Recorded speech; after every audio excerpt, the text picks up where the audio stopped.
সিরিয়ায় দীর্ঘ গৃহযুদ্ধ এবং সর্বশেষ সহিংসতার মাত্র ১২ দিনের মাথায় বাশার আল আসাদ সরকারের পতন ঘটেছে।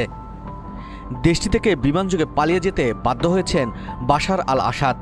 বাশার আল আসাদ সরকারের পতনের পিছনে নৈপথ্যের অন্যতম কারিগর হলেন আবু মোহাম্মদ আল জুলানি। বিদ্রোহী গোষ্ঠী হায়াত তাহরির আল শামসের HTS-এর এই নেতা কেবল সামরিক অভিযানের পরিকল্পনায় নয়, বরং বিদ্রোহী গোষ্ঠীগুলোর মধ্যে ঐক্য গড়ে তুলতেও দক্ষতা দেখিয়েছেন। আসাদ সরকারের পতন নিয়ে যখন বিশ্বজুড়ে আলোচনা চলছে, তখন জুলানির পরিচয় ও তার কৌশল নিয়ে আগ্রহ ক্রমেই বাড়ছে। কে এই আবু মোহাম্মদ আল জুলানি? ৪২ বছর বয়সী আবু মোহাম্মদ আল জুলানির প্রকৃত নাম আহমেদ হুসাইন আল সারা। তিনি ১৯৮২ সালে সৌদি আরবের রাজধানী রিয়াদে জন্মগ্রহণ করেন। মাত্র ৭ বছর বয়সে রিয়াদ থেকে পরিবারের সঙ্গে পাড়ি জমান সিরিয়ায়। দখলদার ইসরায়েলের দখল করা গোলান মালভূমি ছিল তার পূর্বপুরুষদের আদিনিবাস। তার পরিবার ১৯৮৯ সালে সিরিয়ায় ফিরে আসে এবং দামেস্কের উপকণ্ঠে বসবাস শুরু করে। তরুণ বয়সে তার জীবন সম্পর্কে খুব বেশি তথ্য পাওয়া যায় না। তবে ২০০৩ সাল থেকে যুক্তরাষ্ট্র ইরাকে হামলা চালালে ওই সময় তিনি ইরাকে গিয়ে আল কায়দায় যোগ দেন এবং মার্কিন বিরোধী প্রতিরোধ আন্দোলনে সক্রিয় অংশগ্রহণ করেন। ২০০৬ সালে মার্কিন বাহিনী তাকে আটক করে এবং কারাবন্দী রাখে। পরবর্তীতে তারা তাকে সিরিয়ার আল কায়দার শাখা আল নুসরা ফ্রন্ট প্রতিষ্ঠার কাজ দেয়। এই গোষ্ঠীটি মূলত সিরিয়ার বিরোধী অঞ্চলে, বিশেষত ইদলিবে প্রভাব বিস্তার করে। ২০১১ সালে সিরিয়ায় গৃহযুদ্ধ শুরুর সময় তিনি মুক্ত হন এবং তখন থেকেই সিরিয়ায় বিদ্রোহী আন্দোলনের অন্যতম নেতা হিসেবে আবির্ভূত হন। ২০১১ সালেই সিরিয়ায় আসাদ সরকারের পতনে তুমুল আন্দোলন শুরু হয়। এই সুযোগে দেশটিতে আবু বক্কর আল বাগদাদি আল কায়দার শাখা হিসেবে আল নুসরা ফ্রন্ট গড়ে তোলার দায়িত্ব দেন জুলানির হাতে, যা তাকে এনে দেয় ব্যাপক পরিচিতি ও ক্ষমতা।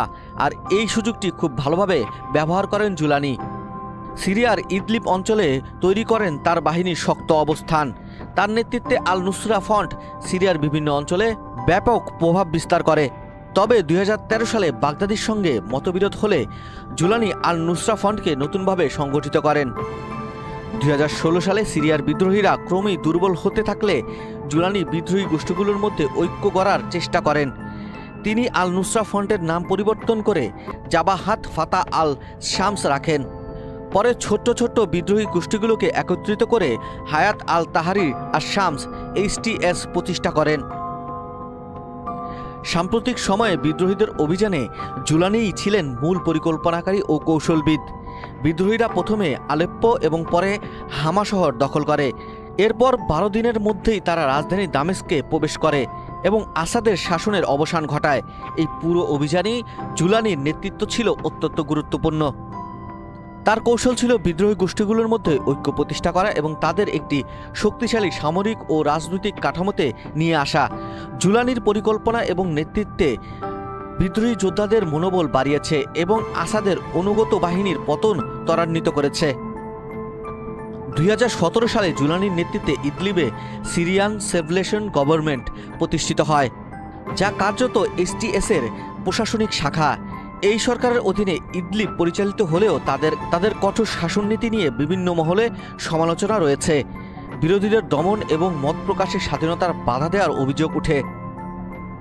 বাশার আল আসাদের পতনের পর সিরিয়ায় ভবিষ্যৎ শাসন ব্যবস্থা কেমন হবে তা নিয়ে এখনও অনিশ্চয়তা রয়েছে।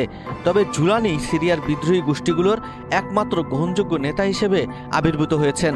তার রাজনৈতিক এবং সামরিক কৌশল কিভাবে সিরিয়ায় নতুন যুগ গড়ে তুলবে তা সময় বলে দিবে। জুলানির জীবন ও নেতৃত্বের কাহিনী মধ্যপ্রাচ্যের রাজনীতি এবং সামরিক কৌশল নিয়ে আলোচনার নতুন মাত্রা যোগ করেছে। তার ভবিষ্যৎ পরিকল্পনা ও কার্যক্রম পুরো অঞ্চলের রাজনৈতিক প্রেক্ষাপটকে প্রভাবিত করতে পারে।